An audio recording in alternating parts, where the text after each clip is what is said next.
La cosecha está madura y vamos a ver varios aspectos hasta donde nos da tiempo. De hecho, el pastor siempre ha enseñado mucho en los Shabbats, sobre las fiestas, pero es más para los que no están en los Shabbats, para que también estén instruidos en la palabra de Dios. Una cosa quiero recordar y es muy clara en la palabra de Dios, que las fiestas solemnes de Jehová no es una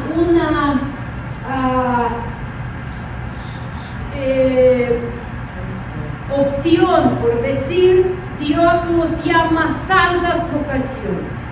Significa que son mandamientos de Dios. Todos los que pertenecen a la casa de Dios, al pueblo de Dios, dice la palabra, tienen que estar en mis santas convocaciones. Tienen que estar. No es una opción que Dios dice, bueno, ¿quieres o no quieres? Si quieres, celebra Shavuot, si no te parece, celebra Navidad. El mandamiento es muy claro.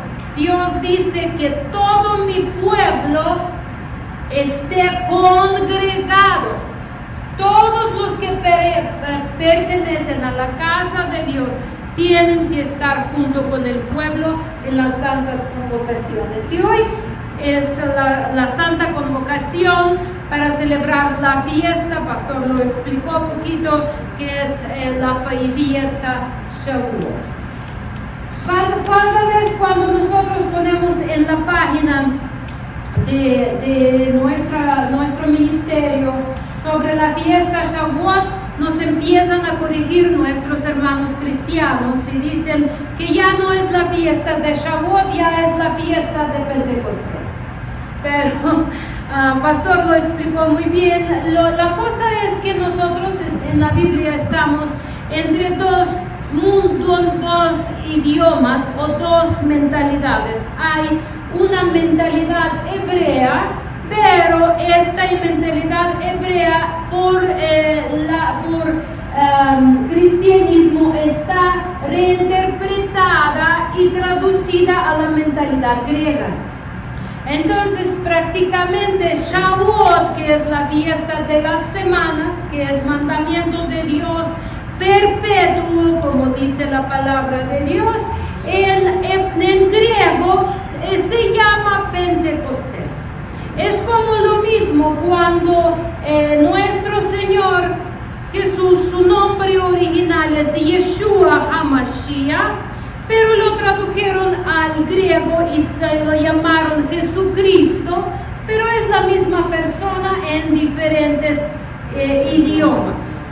De la misma manera, la fiesta Shavuot es Pentecostés, traducido con ya acercamiento griego, y proviene de la palabra griega para 50, que es pente, y del mandamiento de contar 50 días, 7 semanas. Los que están en las redes sociales vieron que el pastor diario en las páginas de la congregación, en sus propias, ponía: estamos a tal día de cuenta de Omer, estamos contando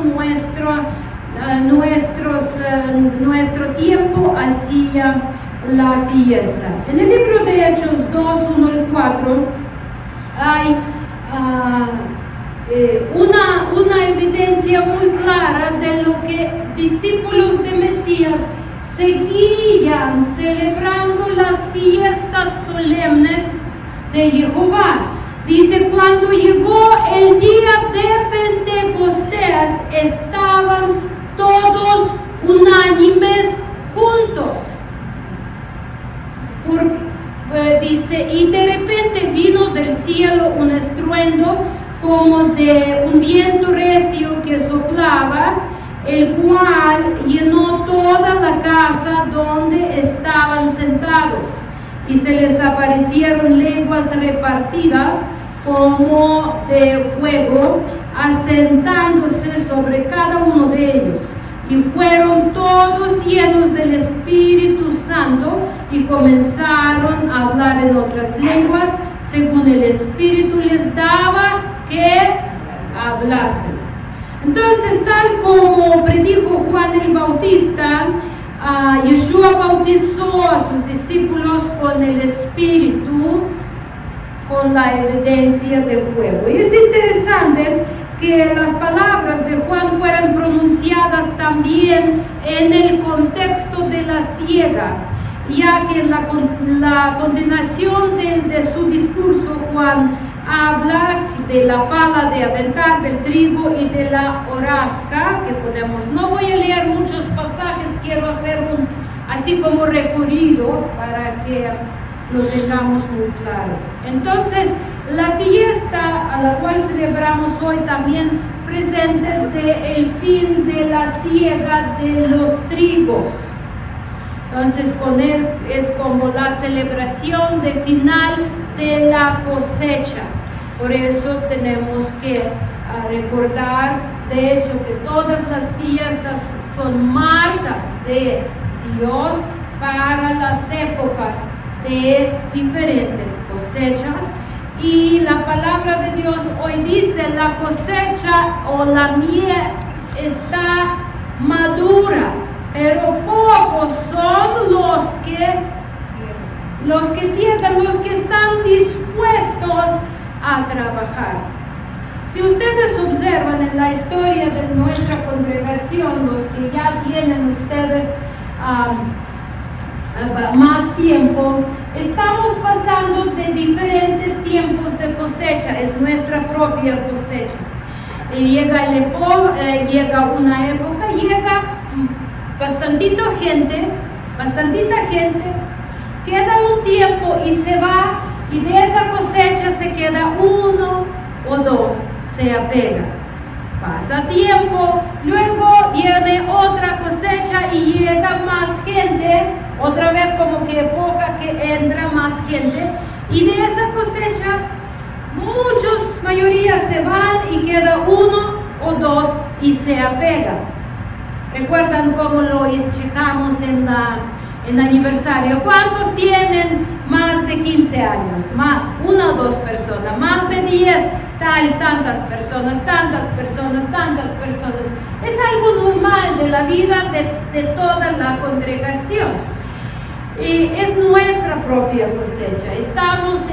Ahora estamos en la otra etapa que tenemos que preparar para otra cosecha, porque ya se despegaron los que no se apegaron a la casa, y vamos a estar recibiendo más gente. Es normal. Si ustedes me van a preguntar a cuánta gente en mi vida yo ministré, no sé, a veces siento que soy una fracasada. Me pongo ante Dios y digo: Señor, no siento que hice algo bueno, no lo veo, pero gloria a Dios, que Dios lo ve diferente. Cuando mi mamá estaba llorando en sus últimos días, que el Señor quería hacer más para ti, hice muy poquito, y no veo mi resultado, porque muchísimos años mi mamá predicaba la palabra en el pueblo, y nunca se formó una iglesia tal como es una congregación. Un tiempo habían 5 personas, murieron, pero ella siempre queremos ver resultado visible. Pero cuando yo le dije: mamá, ¿cuántas personas murieron? Porque antes de morir se reconciliaron con Dios.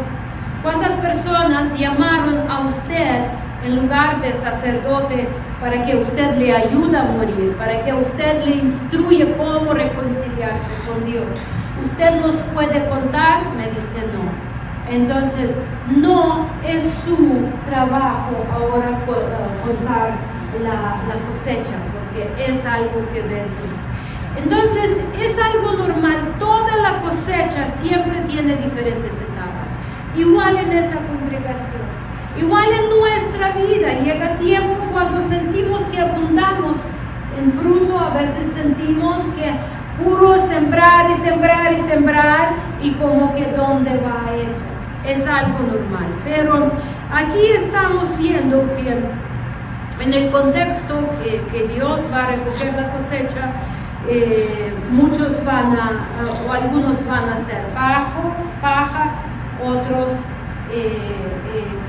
oro, plata, otros van a ser trigo y otros hojarasca.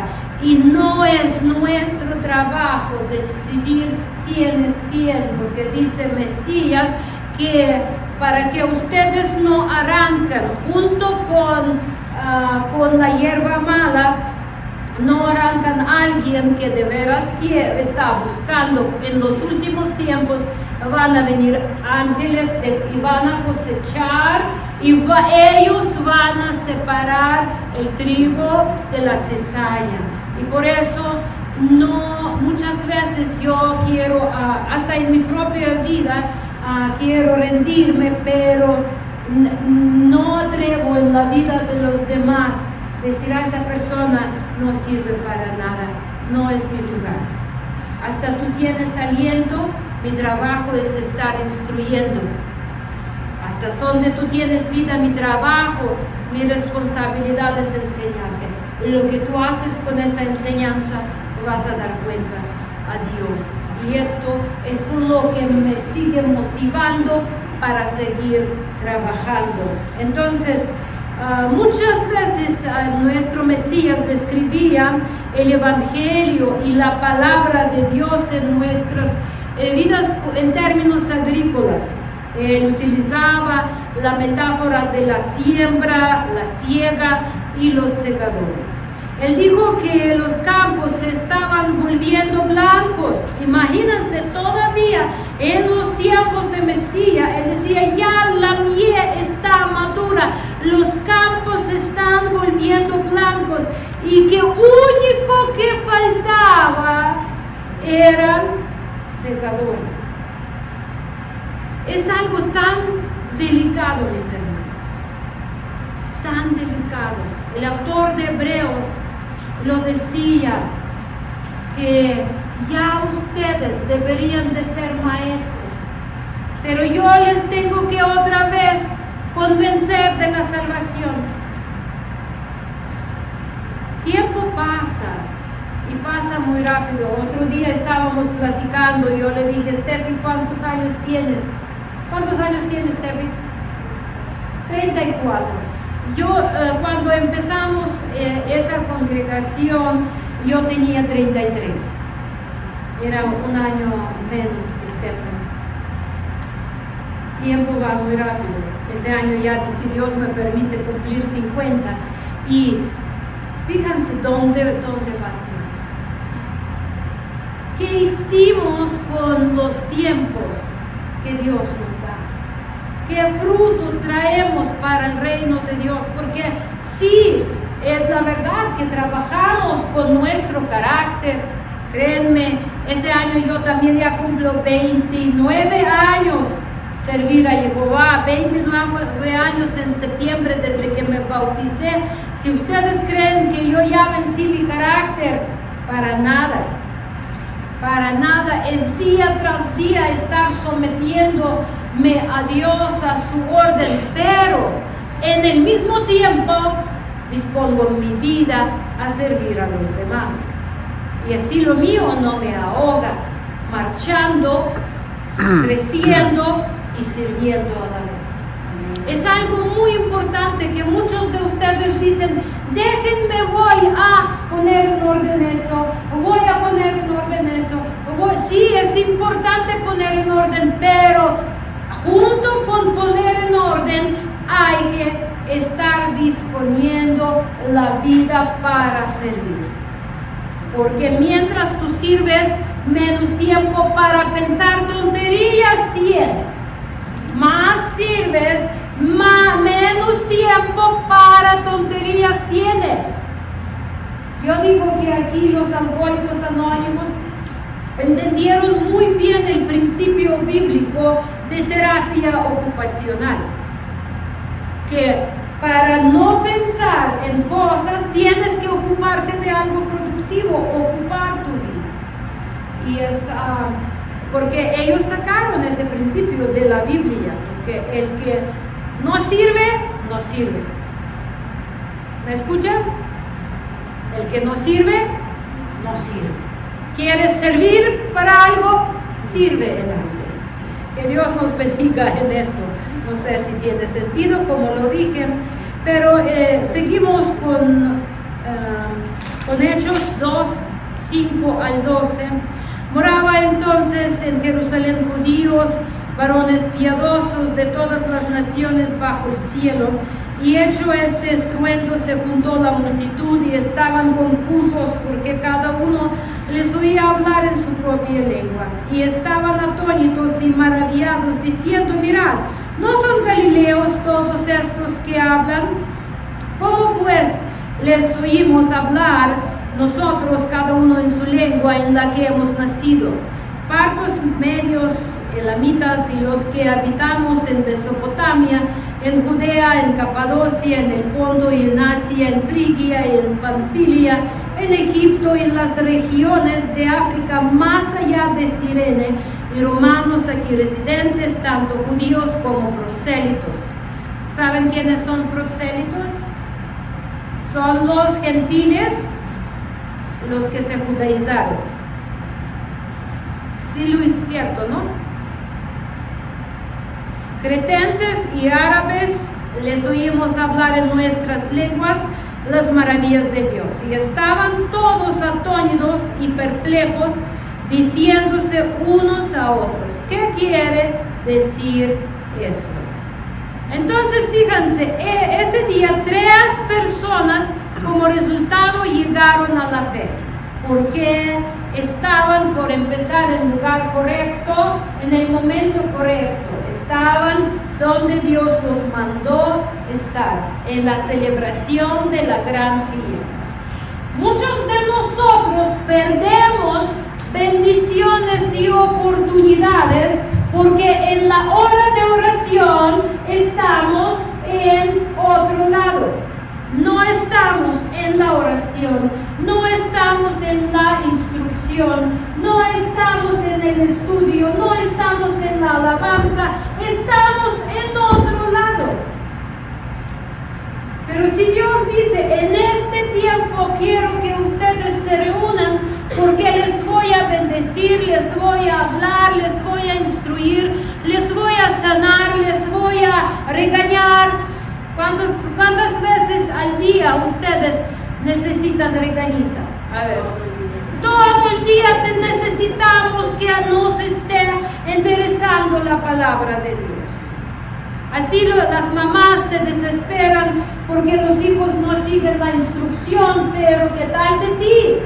¿Cómo la sigues la instrucción de Dios? ¿Cuántas veces Dios, y si Dios tendría tu paciencia, ya te fulminaría, obviamente? Pero gloria a Dios por la paciencia que Él tiene con nosotros. Entonces, la gente, mira, aquí vemos dos tipos de gentes. Primero, los creyentes que llegaron a la celebración y venían, mira, de Juan nosotros decimos: es que yo vivo muy lejos, vivo en las haciendas del Caribe, vivo en Rancho Viejo, vivo donde sea que vivo. Mira, aquí la gente vino a la celebración de Mesopotamia, Jerusalén, de Judea, de Capadocia, de del Ponto, de Asia, Frigia, Panfilia, de Egipto, de las regiones de África. ¿Y saben qué hacía esa gente? Esa gente tenía que llegar a Jerusalén, rentar su lugar, buscar su posada, pagar su gasto, no por un día. Pagaron todo su gasto de caravana con cual vinieron, porque hacían como en México se une gente para circuito, para pasear por la ciudad. No, nadie viajaba solo porque era peligroso. Se organizaban las caravanas, y obviamente ser parte de la caravana también incluía gasto. Tenían que tener animales, comida, agua. Tenían que llegar a la posada, tenían que traer dinero para los sacrificios.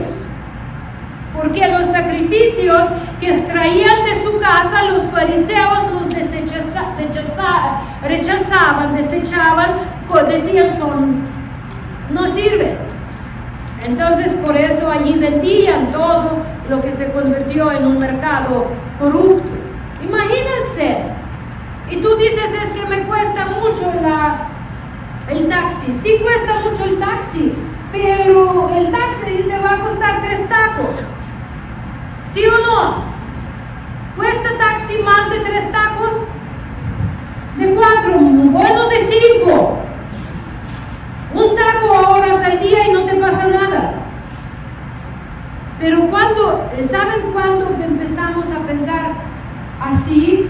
Cuando estamos enfocados en el reino de Dios. Si no estamos enfocados en el reino de Dios, pero en los tacos, nunca nos va a alcanzar para nada del reino de Dios. No nos va a alcanzar para su justicia. A mí cuando me están preguntando, cuando voy de viaje misionero a Estados Unidos y doy conferencia ante mucha gente, y luego me dicen, oye, ¿y allí en Cancún tienes tu casa? Y sí, ¿qué tienes? Pues, ¿qué tienes? Y a veces entras en las casas bonitas y sí, te da de repente un gusanito, empieza ahí a mover en tu corazón y ay, mira. Pero en mi caso no hay más gusto que ver a una persona sirviendo a Dios. Y si yo tengo que invertir toda mi vida para que tú un día puedas estar ante la presencia de Dios, ¿crees que yo viví en vano? Es así como debemos de valorar nuestras vidas. Si vivimos con es tan fácil dedicarse. Ustedes entienden que no estoy hablando que es mal tener la casa, propiedad, pero es mal vivir para Él, enfocarse en Él. Es mal invertir toda tu fuerza, todos tus dinero, todas tus ganas, todos tus talentos para tener una casa que se pudre, que la come hongo. Aquí en Cancún te dan una casa bonita y luego te está carcomida. Y tú piensas, wow, o ese coche que estuvo tan bonito y de repente se peló, se oxidó. Son cosas, toda propiedad que Dios nos permite tener no son metas, son herramientas para que seamos efectivos para el reino de Dios. Si Dios te permitió tener negocio, no es para que te vuelvas rico, es para que tú seas efectivo en el reino de Dios, que te impactes el reino de Dios con lo que puedes producir, que puedas bendecir las vidas, que puedes producir más y más para el reino de Dios. Entonces, mira, esa gente que llegó a Jerusalén, gastó allí, ellos no tenían patrocinadores ni padrinos. Imagínense, necesito un padrino de viaje a Jerusalén. Aquí en nuestra cultura mexicana es algo que me sorprendió mucho porque era completamente algo nuevo para mí. Nunca lo he visto que hasta quiero que tú seas padrino de la graduación de mi hijo de la primaria. Y yo, ¿qué es eso? Y luego Luz decía, ¿qué es eso? ¿Qué es eso? Padrino de vestido, padrino de anillo, padrino de zapato, padrino de anillo, de todo. Y yo pensaba, entonces prácticamente porque yo lo hago, algo que no lo puedo hacer y estoy poniendo cargas sobre los demás. Pero para mí era algo diferente, que mi mente tenía que trabajarlo para analizarlo. Pero aquí aquí estamos viendo la gente que llegó de tan lejos y pagó su gasto para obedecer el mandamiento de Dios. Mira, les voy a decir un secreto: la obediencia cuesta. La obediencia cuesta tanto, con esfuerzo como con dinero. Sí cuesta. Cuando Dios nos dijo con el pastor que tenemos que ir a ministrar a mi hermano y a su esposa en enero, y que literal allí no tuvimos a nadie que ni nos pudo hospedar, allí no tuvimos ningún conocido, porque si yo voy a ministrar a donde voy siempre tengo casa que me recibe, allí no conocíamos ninguna persona. Y Dios nos dijo que tienen que tomar paso de fe, pagar sus boletos y pagar una semana de hospedaje. Y no solo nuestra, pero tener un lugar donde con nosotros va a hospedar mi hermano y su familia para que podamos administrar. Mi techo se reventó. Y yo dije, Señor, ¿qué hago? ¿Pero qué hago? Y seguimos la instrucción de Dios, tomamos pasos de fe, vaciamos todo, pero todito, hasta meses de renta adelantado, porque teníamos esa instrucción, y fuimos. Y pues la experiencia era increíble, y aquí estamos. Gloria a Dios. Y ahora tenemos boletos para Ucrania, para ida y vuelta. Y vuelta, antes teníamos solo de ida, ahora de vuelta. Cuando tú centras tu vida sobre el reino de Dios, Dios no tiene límites de la provisión. Dios nos bendiga para que quitemos esta mentalidad tan terrenal, enfocada en lo que tengo en mi mano. Porque si tú solo vas a vivir enfocado en lo que tienes en tu mano, es nada. Pero cuando tú es nada, es absolutamente nada, y hoy lo tienes y mañana, ¿qué vas a tener?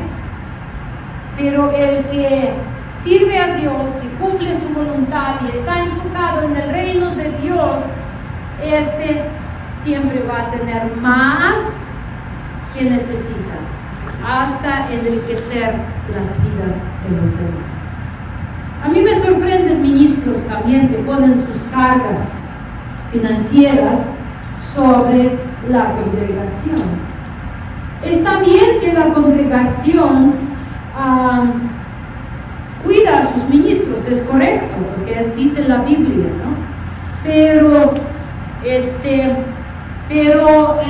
cuando estamos enfocados en hacer nuestros caprichos, en nuestros deseos, y ponemos nuestra carga en nuestra congregación, dame, tampoco es el reino de Dios.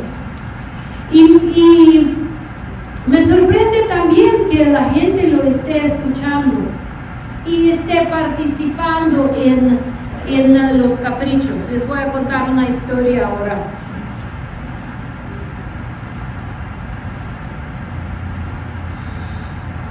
De repente una persona, un supuestamente ministro, decidió organizar una oración por Ucrania en la capital del país, un país que se llama Estonia. Y les voy a contar para que vean cómo son las cosas, cómo la gente puede manipular las cosas. Y puso un presupuesto, 500,000 euros. Su presupuesto de la oración por Ucrania. Después de 1 año y medio de que la guerra ya está. Y nos enfurecimos, los ucranianos. ¿Por qué tú necesitas tanto dinero para orar por nosotros? es que voy a traer unos grupos músicos de allá y de allá y de allá, y los predicadores de allá y de allá y de allá. Entonces, ¿es oración por Ucrania o es un show de 500.000 euros? Mira, y lo que me entristece, que hay gente que está ofrendando y todavía como no junta su presupuesto, dice, salvan la oración por Ucrania. Sale con sus... ¡Qué vergüenza! ¡Qué vergüenza, mis hermanos! Y la vergüenza no es solo para el que organiza, pero para los que dan. Porque oración por Ucrania, además, una palabra vaga, oración por Ucrania, ¿qué es eso? Hay una meta, por liberación, por la victoria, por arrepentimiento, sea lo que sea. Pero así jugamos con las necesidades de la gente. Bueno, regresando, hoy me hice mi plan para leerlo, pero no puedo sin apartarme un poquito. Entonces ese día, el día de Pentecostés, 3,000 personas llegaron a la fe. Pedro se dirigió a la multitud y una cantidad grande creyó de muchas naciones. Los que invirtieron para llegar se convirtieron en las herramientas de evangelio, porque Espíritu de Dios bajó sobre ellos y ellos sirvieron de herramienta a predicar a la gente, porque cada uno los escuchaba hablar en sus lenguas o en sus idiomas. Se hizo un multievangelismo. Todos escucharon, y los que fueron a la fiesta no creyentes escucharon la palabra y se convirtieron. Por eso el beneficio es siempre para los que se congregan, porque nunca sabes cuándo Dios te va a usar, te va a bendecir y vas a ser herramienta para salvación del otro. Yo no puedo evangelizar, por ejemplo, como lo pueden hacer Vane y Tati, haber perdido a su mamá a la edad tan temprana. Yo no conozco vida sin mamá en mi adolescencia. Entonces, ellas tienen una herramienta dolorosa, pero muy efectiva. Yo no puedo evangelizar de tal forma efectiva como, por ejemplo, hermana Aida, que cuidó a su mamá con Alzheimer. Es una experiencia. Yo no puedo evangelizar de tal forma como mi hermana Rochi, que ya tiene tanto tiempo al lado de su mamá.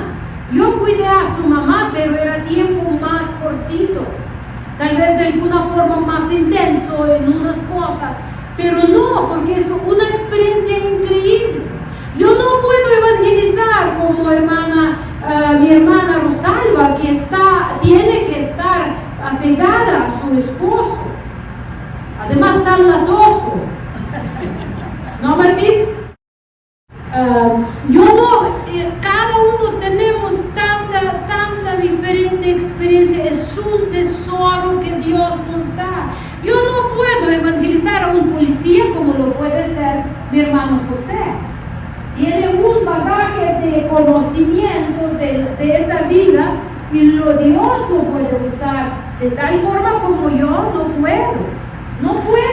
¿Cómo yo puedo? Yo a un policía lo agarro y si me dice algo lo quiero.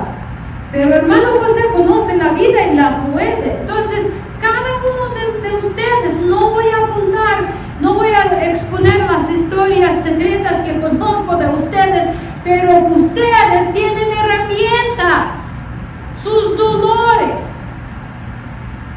Yo puedo compartir con una niña que fue violada sexualmente a la adolescencia, porque yo también lo viví, lo puedo comprender y puedo compartir. Tú puedes compartir según tu experiencia. Si tú la que viviste infidelidad de tu esposo, tú la que es viuda, tú la que es dejada, la que es abandonada, la que es huérfana, la que es... Cada uno tiene su experiencia. Y es una herramienta poderosa. Si tú estás llenando del Espíritu Santo y estás instruyéndote. El Espíritu Santo que vino en el día de Shavuot, que bautizó a cada uno, cubrió consigo mismo. Es una herramienta increíble que puede agarrar tu talento y convertir tu experiencia y convertirlo en algo tan efectivo, tan profundo, que solo a través de ti se puede hacer. Cuando nosotros con el pastor empezamos a caminar en el parque en el año 2016 bajando de peso, y me miraban y yo entré ahí como una pelota flotada así, rodeando por el parque con mis 150 kilos casi, así, y todos me miraban así a ver cuándo aguanta esa, porque muchos van y empiezan y mucha gente cambia. Pero pasó el tiempo y me empezaron a preguntar, porque veían que yo todavía sigo allá y me veían que ya estoy disminuyendo, ¿no? Y me acercaban y preguntaban, ¿y por qué? ¿Qué le provocó? ¿Qué le impulsó a hacer este cambio? Y yo les decía, es que miren, yo soy la maestra de la palabra de Dios. Y Dios me dijo que no presento lo que enseño. Si yo enseño el dominio propio, pero no lo presento con mi apariencia, entonces algo está mal en mí. Y Dios me agarró y yo por eso entré en ese cambio tremendo. Y pasó tiempo y allí cuando falleció uno de los que caminaban allí, de los deportistas, y me pidieron compartir la palabra, los deportistas que llegaron, los familiares que llegaron, y me pidieron compartir la palabra ahí en medio del parque Cabá con toda la gente rodeada. Y yo pensé, el sudor, el esfuerzo valió la pena, porque se convirtió en la puerta para que toda esa gente escuche la palabra de Dios.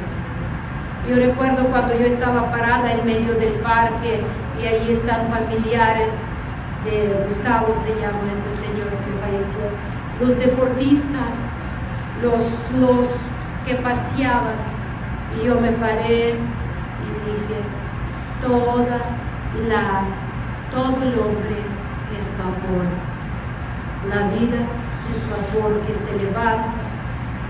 Y yo creo que ya les conté esa historia, un día la voy a comprar completa, como Dios me dijo un día antes que yo iba a predicar en ese parque, y la palabra que tuve que decir.